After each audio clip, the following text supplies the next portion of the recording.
কাছে কোনো লাইটার নাই। তোরটা দে। আমার কাছেও নাই। মে জাস্ট থ্যাংক ইউ। ওমা, এই আপনার এখানে কি করতেছেন? হ্যাঁ, সিগারেটটা ফেলে দিলেন কেন? কেন আপনি কি একটা টান দিতেন? বেয়ে মনে হয় ভয় পাইছে।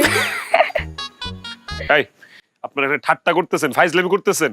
এদিকে যে আমার ভাইয়ের বিয়ে আটকায় আছে, কাজে আসার কোনো নাম গন্ধ নাই, আমাদের যে সবকিছু লক হয়ে আছে, আর আপনারা এখানে ফাইজলামি করতেছেন। বিয়াই, আমি তো রাজিই ছিলাম। আপনি খালি রাজি হলে একসাথে 2টা বিয়ে হয়ে যেত। বেআইন, আপনার নামটা যে রাখছে না, ওর আমি বাস্তবে পাইলে একটা অস্কার গিফট করতাম। কেন বলেন? কারণ আপনার নামের মতো আপনার চেহারাটাও আসলে অন্ধকারচ্ছন্ন। বিয়াই, নাম নিয়ে কোনো কথা বলবেন না। আমি অন্ধকার, এই জন্য তো আপনাকে নিয়ে আমার জীবনটা আলোকিত করতে চাই। খায়া দেয় কাম নেই, নিজের জীবনের বাতি ফিউজ আবার আরেকজনের জীবন আলোকিত করবো। শুনেন বেআইন, কয়লা ধুইলে যেমন ময়লা যায় না, তেমনি আপনার জীবন থেকে অন্ধকার জীবনে যাবে না।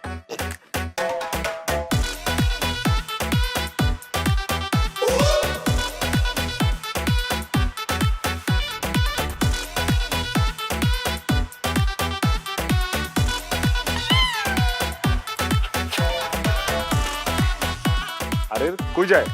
এই এই মামা, কি রে? এই রাহি, কি রে? এই এই বেআইন, আপনি কি করতেছেন এগুলা? আর বেআইন, আমার কিন্তু শ্বশুরি আছে। বেআইন ছাড়েন, আমার কিন্তু উপরে কন্ট্রোল হবে না। বেআইন বেআইন ছাড়েন, নাহলে কিন্তু একদম হয়ে যাবে। আমি তো চাই আমাদের হয়ে যাক। বেআইন কেলেঙ্কারি হয়ে যাবে কিন্তু। কেলেঙ্কারি হোক, তাতে কিন্তু আমাদেরই ভালো কিছু শুরু হবে। এই এই বেআইন, আমি আপনার কাছে হাত জোর করি, আপনার পায়ে পড়ি, হাতে ধরি, যা বলবেন তাই করবো। প্লিজ প্লিজ, আপনি কিন্তু আমার দেহ পাবেন, মন পাবেন না। আমার তো দেহ মন 2টাই লাগবে। বুঝছি, দিবেন আপনি আমার শেষ করে দিছেন। অলরেডি আমার শেষ করে দিছেন, বাণিজ্যতার কিছু নাই।